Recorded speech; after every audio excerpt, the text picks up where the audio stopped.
to tremble for the safety of my country. Corporations have been enthroned.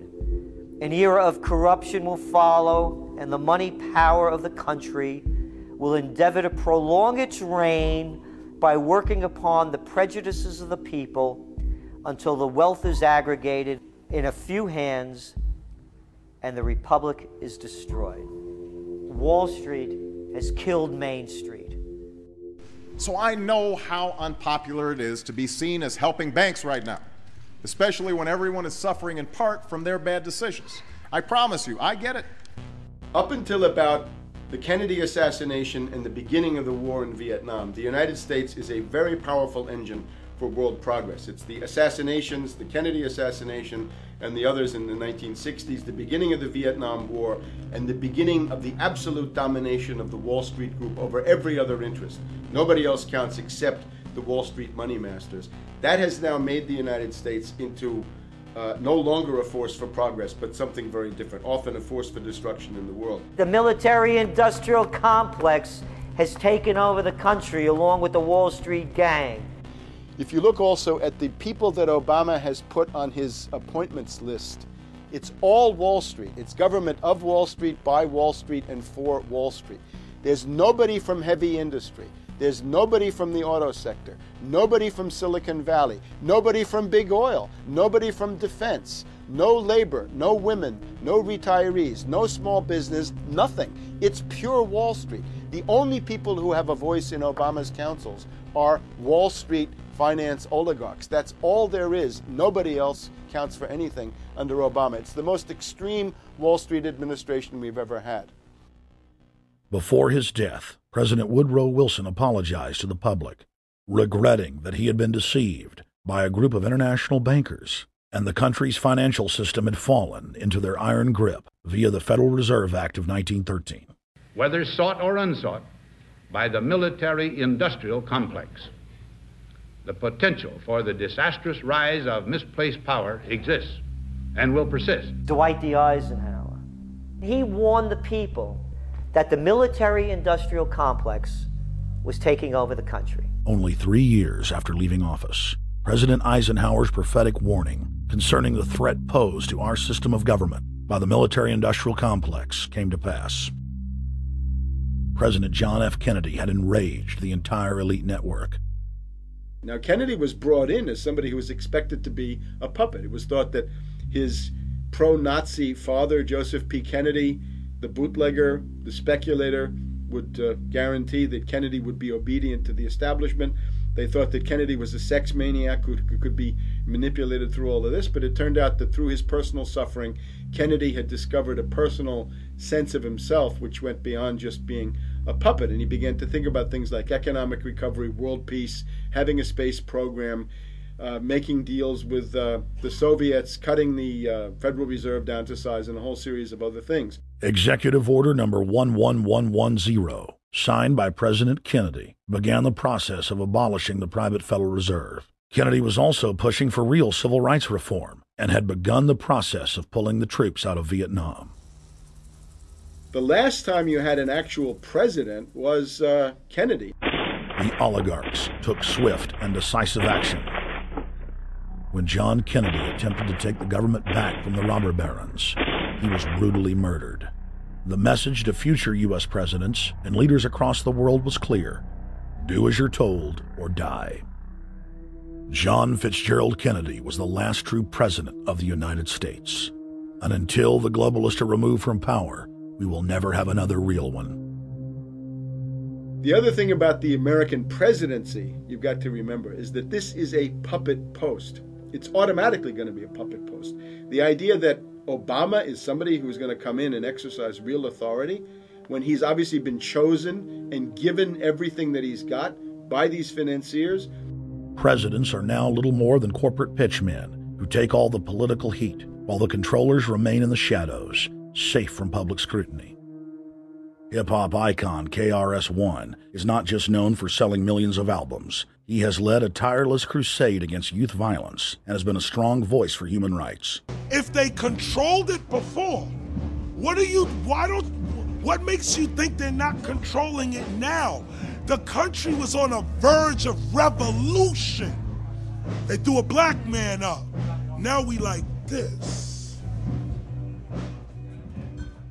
They give him the money, they give him the bundling, they give him vote fraud, they give him the media whores, they give him goons. They even have elected officials making threats to put people in jail if they criticize Obama in public. All of this is the mark of a puppet.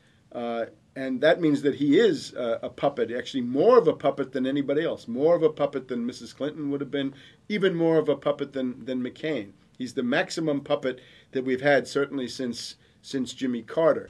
They put a black face on the New World Order, and now we all happy. KRS ain't buying it. In the real executive power structure, the president serves the military-industrial complex. It's self-owned by the international bankers. If there's a revolution, the population just throws out the prime minister or president.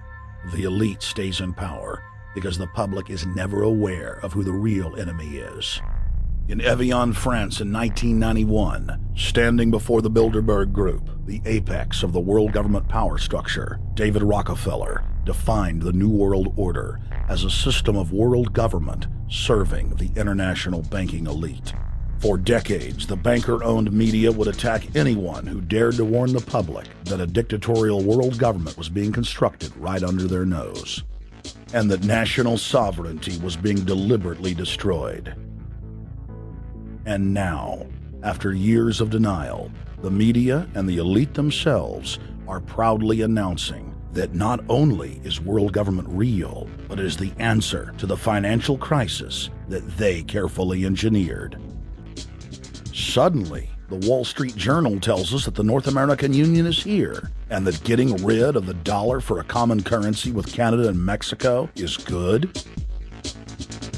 The Financial Times of London, published by a member of the Bilderberg Group, crowed that a dictatorial world government had been kept in the shadows for our own good, and that it was now time for it to emerge from behind the curtains of national security.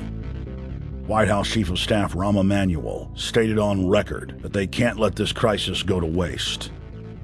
You never want a serious crisis to go to waste. And what I mean by that, it's an opportunity to do things that you think you could not do before. And Henry Kissinger, who gave Barack Obama his first job out of college, told national television that the economic collapse was a great opportunity to bring in the New World Order. He went on to say that Barack Obama was the perfect person to sell it to the world. But he can give a new impetus to American foreign policy, partly because the reception of him is so extraordinary around the world. I think his task will be to develop an overall strategy for America in this period when really a new world order can be created. It's a great opportunity. It isn't just a crisis. In June of 2006, our team traveled to Ottawa, Canada, to gather intelligence on the shadow government's agenda for the coming years. I think that's the Queen. Investigative journalist and best-selling author Daniel Estulin had been tracking the Bilderberg Group for more than 16 years. His moles inside Bilderberg informed him that the elite were planning to first run the price of gas up to $150 a barrel, unimaginable in 2006. He also reported that after suckering the middle class back into the stock market, the group was going to implode the subprime mortgage market and destroy public confidence. Well, one of the things that we're getting from this morning's conference was about the energy crisis, the price of oil. The afternoon conference, which started about 4 o'clock, 4:30, they were talking about one of the American delegates. I wasn't told who exactly it was talking about the concern that the American citizens have had with the housing prices going down, so they're not investing that money. So what they needed to do is they needed to create the illusion that everything is going well. So what they're going to do over the next year and a half is to bring the market back up to 1998, 1999 levels. They're going to get all the suckers to invest whatever little money they have left over, and that's when they're going to make the economy bottom drop out. They need to destroy the economy because as we're running out of oil, when people don't travel, at least that's what they're saying, when people don't travel, when people don't have money, they don't travel, they don't spend any money, which means you don't waste a lot of oil and natural gas. That's the afternoon. So how does conversation. this source, I mean, just ballpark, I mean, so you have this source, is it? Well, actually, there are two people who are members of the Bilderberg Club. It's actual members that are. They're members of the Bilderberg Club who, for years and years and years, have been going and participating in all the conversations. They've always been dead on, always. And last year they said the oil prices are going to go up to 150. At the time it was 39, went up to 76, basically doubled. If it doubles again, it's going to be back to where these people say. They attack Iran, it will it, Year after year, Estelin and other reporters like Jim Tucker are able to report on future events with stunning accuracy, all because they know the agenda of the Bilderberg Group. The Bilderberg Group sits at the top of the world power structure. 125 of the richest and most influential individuals on the globe make up its membership. From Istanbul, Turkey to Chantilly, Virginia, we have tracked the elusive Bilderberg Group. Bilderberg always insist on a media black